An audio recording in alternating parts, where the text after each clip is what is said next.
असली खेल तो अब शुरू होता है देवगढ़ के किले का। जब आने वाली थी अब तक के किसी भी किले में बनी सबसे बड़ी बावड़ी और ऐसी सुरंगें जो न जाने कहां जाती थी। तो हमने इस भाग में प्रवेश किया एक कमरे से जो बहुत प्राचीन और विशेष लग रहा था।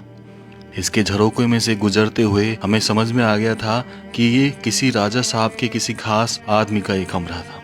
और इस कमरे में एक और गुप्त कमरा, इसके रहस्य को जानने के लिए हमें इसके अंत तक जाना पड़ा।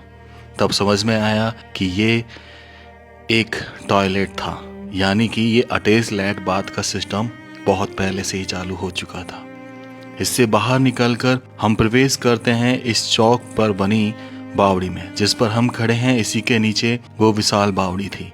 लेकिन इसमें अंदर प्रवेश करते समय मेरे साथ कुछ ऐसा होता है जिसे मैं बयां नहीं कर सकता। मानो मेरे शरीर के जितने भी रोंगटे थे सब खड़े होने वाले थे। डर के मारे कहते हैं ना कि हवा खराब होने वाली थी। और उसका कारण था अचानक इस अंधेरे में लाइट का बंद हो जाना। काफी कोशिश करी कैमरामैन ने, लेकिन लाइट नहीं जली। फिर मैंने उससे लाइट ली और उसको ऑन किया। न जाने कौन सी ऐसी शक्ति थी जिससे ये सिस्टम बिगड़ गया। और ये मेरे साथ जीवन में दूसरी बार ऐसा हुआ जब मैं किसी अंधेरे में जा रहा था और लाइट बंद हो गई। क्या आप मानते हैं कि इसके पीछे कोई शक्ति थी?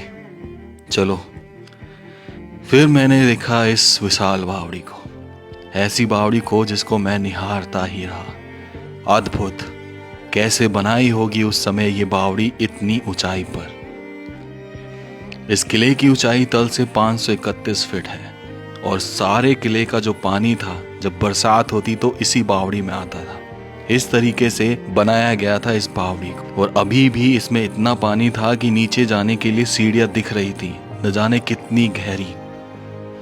ये तो हम नहीं नाप पाए, पर लगभग 10 फीट और 15 फीट तक गहरा हमें नजर आ रहा था। और भी यानी कि वाकई में ये बहुत विशाल बावड़ी थी और बहुत ही अद्भुत।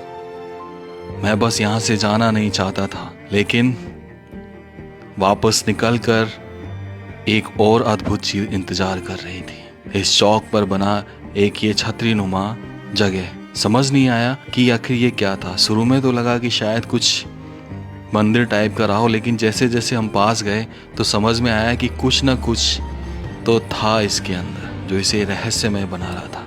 मैंने कैमरा डाल के देखा तो हमें नजर आती है एक ऐसी सुरंग जो न जाने कहां जाती है। बहुत गहरी थी, जिसमें उतरना इम्पॉसिबल नहीं था। इम्पॉसिबल था हमारे लिए, क्योंकि उतर भी जाते तो ऊपर आ नहीं सकते थे। लेकिन कुछ तो राज था जो इस छतरी के नीचे दफन है। क्या था वो राज, ये मैं नहीं जान पाया। और ये कहाँ जाती है सुरंग, ये भी नहीं बता सकता था। अगर मैं चला भी जाता तो कोई गारंटी नहीं थी कि मैं वापस आता। इसलिए मुझे ऊपर से ही वापस आना पड़ा। इसी चौक में सामने था राजा का दरबार। वो दरबार जहाँ राजा का सिंहासन लगा करता था, जिसे नीले कलर के नेचुरल कलर से पेंट किया गया था, जो आज भी ऐसा लग रहा था मानो कल ही पेंट किया गया हो। और यहाँ पर हर कमरे के नीचे एक तहखाना। न जाने ये तहखाने क्यों बनाए जाते थे। और मैंने एक एक करके हर तहखाने को देखा। अद्भुत और बेमिसाल, यही कहना चाहूँगा मैं। और रहस्यमय, जिसका रहस्य शायद यहाँ के राजा साहब अपने साथ ले गए। और ये वो छतरी थी जहाँ सिंहासन लगा करता था, और यहीं से इस किले का पीछे का सैन्य बुर्ज दिखा करता था, ताकि नजर रखी जा सके कि पीछे क्या चल रहा है। कोई हमला तो नहीं कर रहा, कोई आक्रमण का प्लान तो नहीं बना रहा। इसी छतरी के ऊपर अभी भी वो पेंटिंग बनी हुई थी, जिसे बनाने में शायद कई दिन लग गए होंगे या कई महीने। बेजोड़ कलाकृति, जिसे देखकर हमारा दिल बहुत खुश हुआ।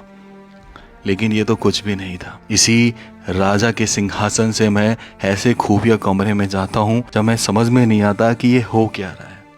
आखिर क्या है इस किले का राज जो राज पे राज बना जा रहा है। एक से दूसरे, दूसरे से तीसरे, और तीसरे से जब मैं चौथे में पहुंचता हूं तो एंड होता है एक टॉयलेट पर। और वो टॉयलेट जहां से इस जगह के नज़ारे प्राप्त होते थे।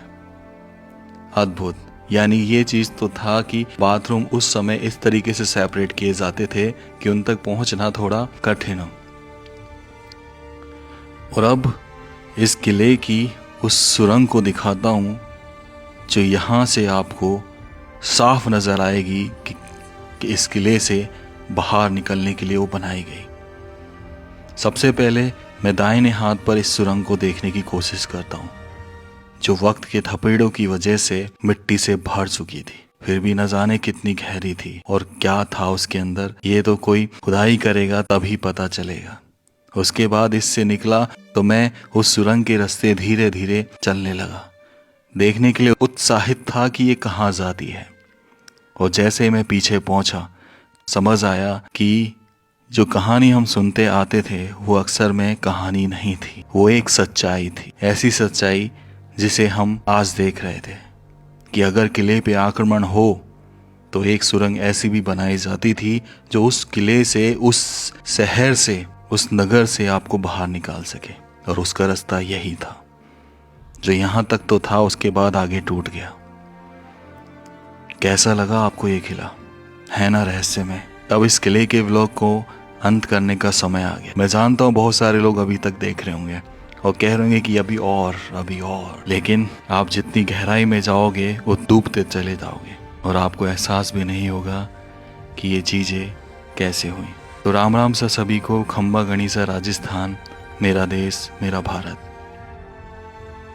दोस्तों मैं जानता हूँ कि कई लोग ये वीडियो दोबारा देख रहे होंगे और शायद मुझसे नाराज भी कि क्या सर दोबारा से देवगढ़ के किले की वीडियो डाल दी। तो सबसे पहले मैं उन सभी से माफ़ी चाहता हूँ। एक्चुअल में कुछ दिन पहले एक भाई ने कमेंट किया और उसने मुझे सुझाया कि भैया व्यूज़ नहीं आ रहे, आपके सबसे ज़्यादा व्यूज़ जो हैं वो इस तरीके की वीडियोस पर हैं, तो आप ऐसे बनाइए, आप मेरे भगवान हो, आप ही मेरे सब कुछ। तो मैंने उस भाई का ध्यान रखकर इस वीडियो को दोबारा से एडिट किया।